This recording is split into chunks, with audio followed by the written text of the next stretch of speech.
Welcome back. In this video, we give you an overview of how our GitHub repository is organized. The GitHub repository for this course is JPA with Hibernate. It's github.com in 28 minutes, JPA with Hibernate. Homepage of this repository contains an overview of the course as well as the installation guide. For each hands-on section of the course, we have a separate folder in the repository. Each of these folders contain step-by-step details of each section, the complete code details as they are at the end of the section, as well as a few intermediate backups at different stages of that specific section. For example, let's look at the folder for 02 JPA Advanced. This is the home page for the Advanced JPA section of the course.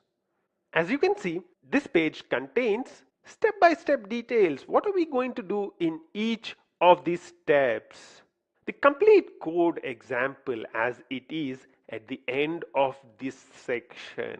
The complete code example will be of great use if you have any question on what we are doing in a specific section. For example, if we are using a criteria query and you don't know which package the criteria query is present in, all that you need to do is to search for criteria query in here, and you'll be able to see that the criteria query is in the package JavaX persistence criteria. Not just this, but any other questions that you would have, you can come over here and check the code out. Also present are the intermediate backups at different stages of this section.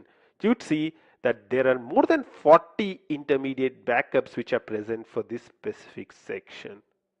You can download these zip files and you can import them into Eclipse as Maven projects. Understanding the GitHub repository is a key part of making the best use of this course. I recommend you to spend some time with the repository, and I will see you in the next video.